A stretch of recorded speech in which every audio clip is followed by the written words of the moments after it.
Hello friends, welcome to Nila voice novels. நான் அவங்க நிலா. இப்போ நம்ம பார்த்துட்டு இருக்க கதை அவனுக்கு நிகரவள், எபிசோட் 3. வாங்க கதைக்குள்ளே போகலாம். இங்கு காலேஜ் முடிஞ்சு வீட்டுக்கு வந்த மித்ராவை பார்த்த ராம் மற்றும் சீதா இருவரும் அவளிடம் பேச வேண்டும் என்று சொல்ல, 10 minutes பா, ஃப்ரெஷ் ஆகிட்டு வந்துடுறேன் என்று சொல்லிவிட்டு அவள் ரூமிற்கு சென்று ஃப்ரெஷ் ஆகி திரும்பி வந்து சோஃபாவில் அவள் தந்தையுடன் அமர்ந்து கொண்டாள். அவளுக்கு சீதா காஃபி கொண்டு வந்து கொடுக்க அதை வாங்கி கொண்டவள் அவள் அப்பாவை பார்த்து, சொல்லுங்கப்பா, என்ன பேசணும்? இல்லடா, காலையில் உன் மேரேஜ் பற்றி சொன்னல.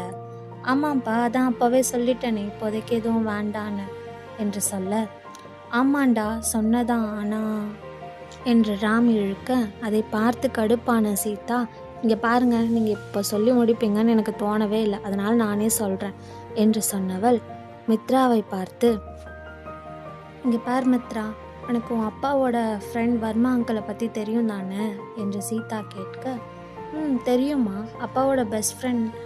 ஆனால் அவரை நான் சின்ன வயசில் பார்த்தது, அதுக்கப்புறம் பார்க்கவே இல்லையே.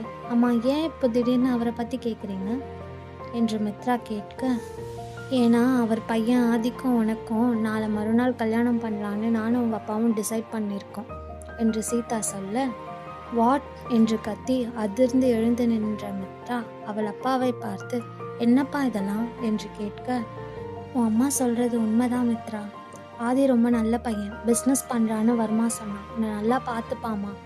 இது இப்போ டிசைட் பண்ணது இல்லை, நீங்கள் சின்ன பசங்களாக இருக்கும் போதே முடிவு பண்ணது தான் என்று சொல்ல, அதை கேட்டவள், சின்ன பசங்களாக இருக்கும்போது என்ன வேணால் முடிவு பண்ணலாம்ப்பா, இப்போது அதையே பண்ணணுன்னா எப்படி? இல்லைப்பா, எனக்கு இந்த மேரேஜில் இன்ட்ரெஸ்ட் இல்லை, என்னால் இந்த மேரேஜ் பண்ணிக்க முடியாது என்று மித்ரா சொல்ல, அதை கேட்ட ராம், என் மித்ராவை உன் மருமகளாக அனுப்புவேன்னு நான் வர்மா ஒய்ஃப் ஜானகிக்கு ப்ராமிஸ் பண்ணி கொடுத்துருக்கேன்டா. ஜானகி கோமாவுக்கு போய் கிட்டத்தட்ட 20 வருஷம் ஆச்சு, இன்னும் அவள் கோமாவில் தான் இருக்கா. அவளோட ஆசைக்காக தான் நானும் சரி வர்மாவும் சரி இவ்வளோ சீக்கிரம் இந்த மேரேஜ் பண்ணணும்னு முடிவு எடுத்தோம். இது வரைக்கும் நாங்கள் உங்ககிட்ட எதுவும் கேட்டதில்லை, ஃபர்ஸ்ட் டைம் கேட்குறோம், எங்களுக்காக இந்த மேரேஜ் பண்ணிக்கோடா. எனக்கு தெரியும், என் பொண்ணு எந்த முடிவு எடுத்தாலும் தெளிவாக யோசிச்சு தான் எடுப்பான்னு. நீ நல்லா யோசிச்சு இன்னைக்கு நைட்டுக்குள்ளே ஒரு நல்ல முடிவாக சொல்லு மித்ரா. நீ இந்த மேரேஜ் வேண்டான்னு டிசைட் பண்ணாலும் பரவாயில்ல, அப்பா அதை அக்செப்ட் பண்ணிக்கிறேன் என்று சொல்லி அவள் தலையை தடவி கொடுத்து விட்டு அங்கிருந்து சென்று விட்டார். ராம் சென்றவுடன் அவருடன் சீதாவும் சென்று விட்டார். அவர்கள் சென்ற பிறகு தன் ரூமிற்கு வந்து பெட்டில் அமர்ந்தவளின் நினைவு முழுவதும் அவள் தேவே நிறைந்திருந்தாள். ரூமில் சீதா ராமிடம், மித்ரா இந்த கல்யாணத்துக்கு ஓகே சொல்லுவான்னு உங்களுக்கு நம்பிக்கை இருக்காங்க? எனக்கு தெரியல சீதா, ஆனால் நம்ம பொண்ணு எந்த முடிவு எடுத்தாலும் அதுக்கு நம்ம சம்மதிச்சு தான் ஆகணும். அப்போது ஒரு வேளை அவள் வேண்டான்னு சொன்னால் வர்மா அண்ணா கிட்ட என்ன சொல்லுவீங்க? தெரியல சீதா, பார்க்கலாம். நீ ஆதி ஃபோட்டோ எடுத்துகிட்டு போயிட்டு மித்ரா கிட்ட கொடு. அச்சோ, ஃபோட்டோ எங்கே வச்சேன்னு தெரியலையேங்க என்று சொல்லி ஃபோட்டோவை தேட ஆரம்பித்தார். இங்கு தேவின் நினைவில் மூழ்கி இருந்த மித்ரா அடுத்து என்ன செய்வது என்று தெரியாமல், மனதளவில் இருக்கும் தேவை மறக்க முடியாமலும், பெற்றோரின் விருப்பத்திற்கேற்ப இந்த திருமணத்தை செய்ய முடியாமலும் மனதளவில் மிகவும் குழம்பு போனார்.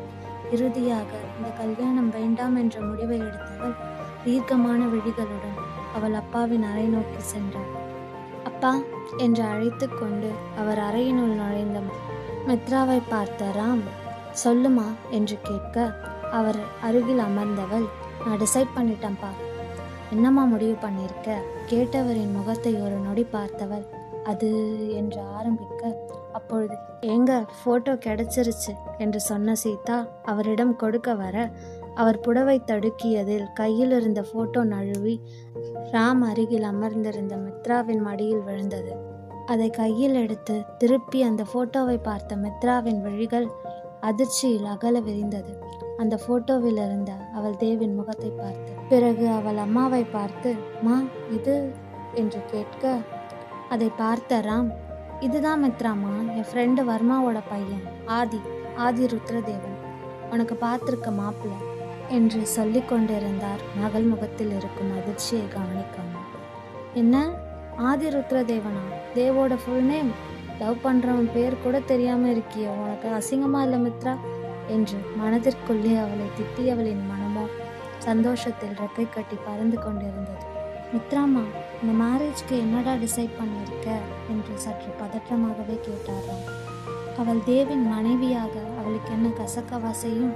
எனக்கு இந்த கல்யாணத்தில் ஓகேப்பா, ஆனால் என்னம்மா, எதுவாக இருந்தாலும் சொல்லு என்றவர் சீதாவின் முகத்தை பார்த்துவிட்டு திரும்பி மித்ராவை பார்க்க, இல்லைப்பா, நம்ம 3 பேர் தான் இருக்கோம். நம்ம ஃபேமிலியில் இருக்கிற மற்றவங்கெல்லாம் ஆளுக்கு ஒரு மூலையில் இருக்காங்க. ஒரு நாளில் அவங்களெல்லாம் வர வைக்கிறது ரொம்ப கஷ்டம்ப்பா. அதான் என்ன பண்ணுறதுன்னு தெரியல. அவங்க யாரும் இல்லாமல் என்னோடய மேரேஜ் எப்படி என்று மித்ரா இழுக்க, அவங்க எல்லார்கிட்டேயும் உன் மேரேஜ் முடிஞ்சதுக்கப்புறம் சொல்லிக்கலாம்டா, இப்போ சொன்னால் உடனே வரேன்னு கிளம்பி நிற்பாங்க. ராம் சொல்ல அவர் சொல்வது மித்ராவிற்கு சரி என்று தான் பட்டது. சரி, ஓகேப்பா, நான் என் ரூமுக்கு போகிறேன். வெளியே செல்ல போனவளை அழைத்த சீதா, மித்ரா, உண்மையாகவே இந்த கல்யாணத்துக்கு உனக்கு ஓகேவா? அவரை பார்த்து மென்மையாக சிரித்தவள், எனக்கு ஓகேம்மா, நீங்கள் மேரேஜ்க்கான வேலையை பாருங்கள் என்று சொல்லிவிட்டு அவள் அறைக்கு சென்று விட்டாள். இன்னொரு புறம் ஆதியும் ஒரு முடிவை எடுத்தவன். அவன் அப்பா அவர் பார்த்த பெண் பற்றிய டீட்டெயில்ஸை வாட்ஸ்அப்பில் அனுப்பி இருக்க அதை ஓப்பன் செய்து பார்த்தவன். அவள் பெயர் மித்ரா. அப்புறம் அவள் லா காலேஜ் ஃபைனல் இயர் ஸ்டூடெண்ட் என்பதை பார்த்தவன்.